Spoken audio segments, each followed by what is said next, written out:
Hello friends, welcome to my channel and thanks for watching this video. So we have ended with one more very interesting week on Wall Street, and each and everything is moving in its own direction, and you can clearly see the divergence.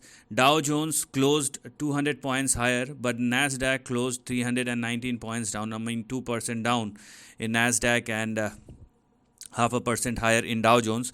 So this is because of the current economic developments and stocks which we can consider as inflation friendly stocks. They are moving higher, and most of the old economy related stocks, and they are the one who are performing in this market, whereas the high beta index, which is NASDAQ, is fallen like a pack of cards. And I have said this thing very clearly for developed markets. A VIX above 18, it is above 12, 13 or 14.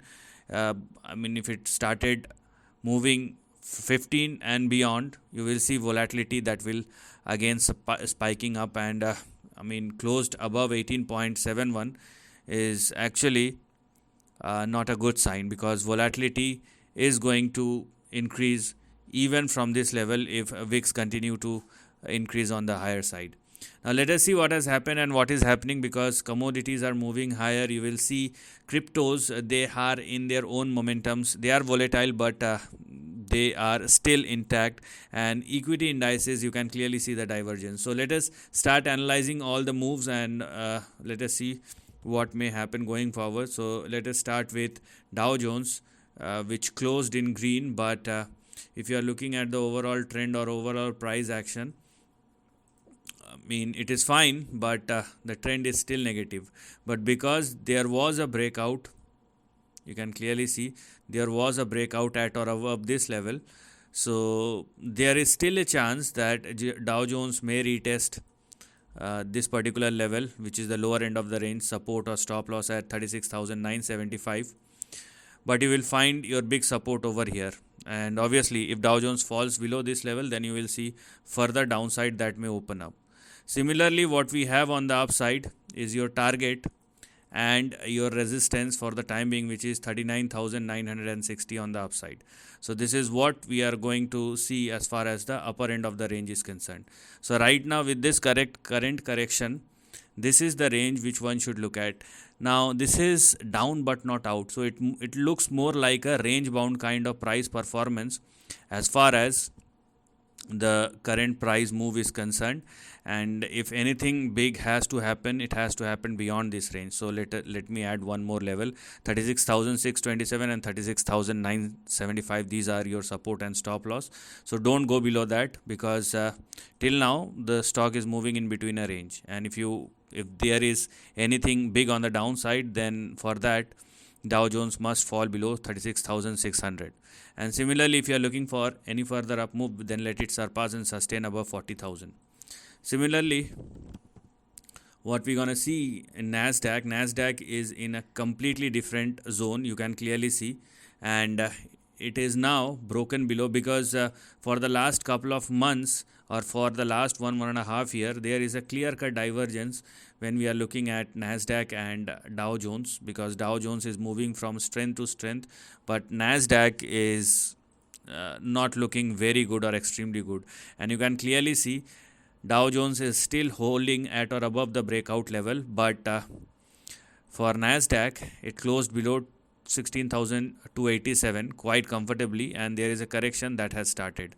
So if NASDAQ continues to trade below 16,287, you will see your next big support somewhere in between this particular line.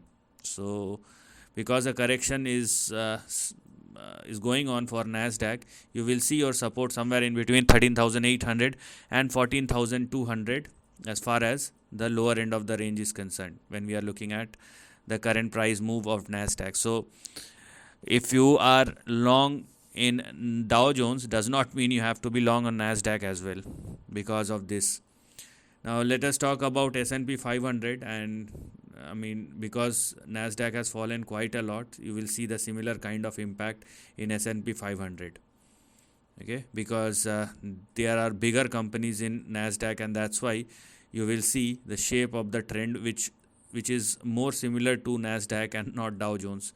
But you will definitely see correction moving forward, and the trend is shaping up, and the price action looks very comfortable because S&P 500 is in a corrective phase, and you will find your next big support somewhere in between 4,300 and 4,500. So that is what one should look at moving forward as far as the next big support.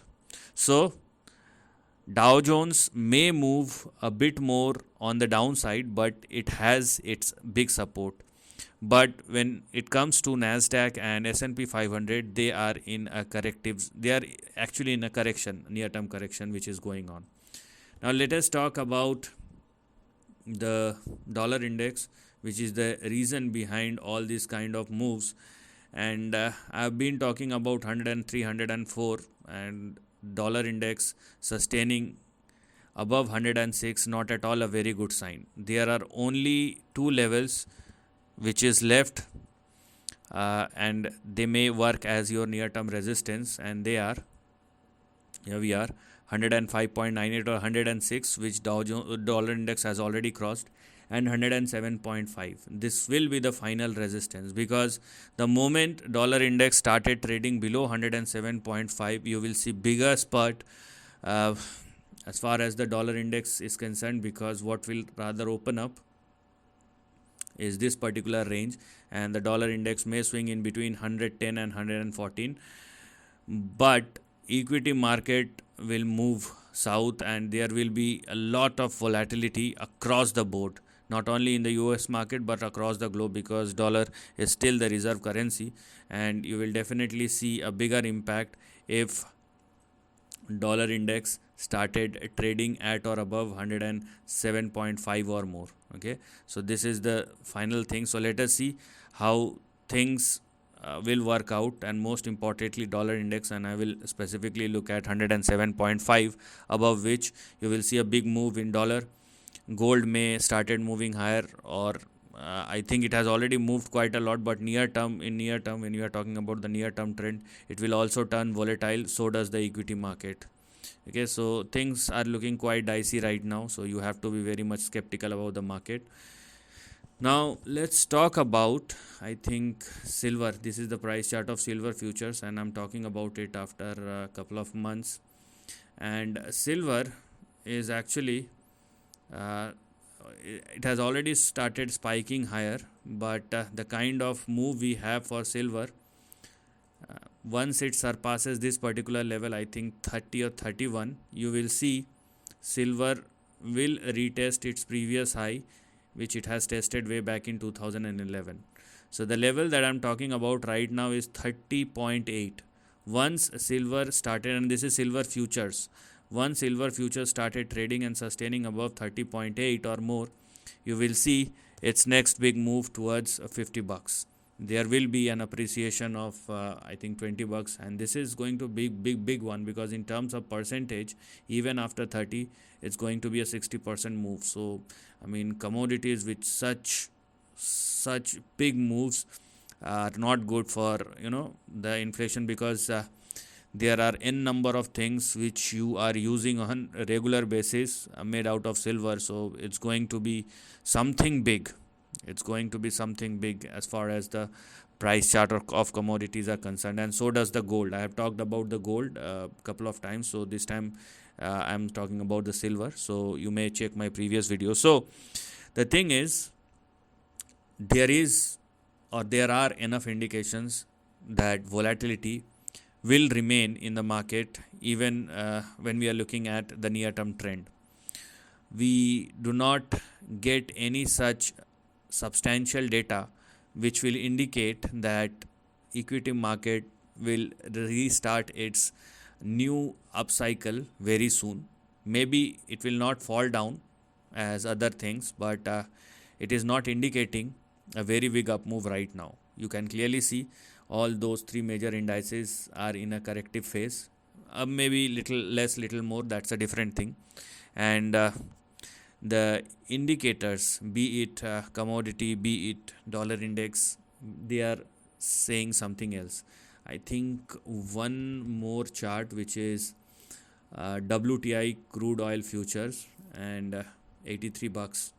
So this is also, I would say, if not in the bull graph, it is not in the bear graph either, because above this particular level it is actually a breakout. Above 77, 78, it is not good.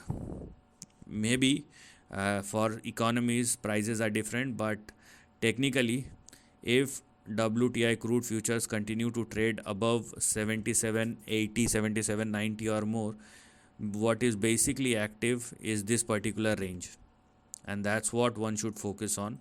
So if it continues to trade and sustain above 78, you will again see a move in between 125 and 120, 132, because this is the range which is currently active. If you are looking for an downside, then let it fall below $75 or less. Then we will say something else. So there are enough indications that market will remain volatile. So you have to pick and choose things very specifically. So this is the end of the video. Thanks for watching.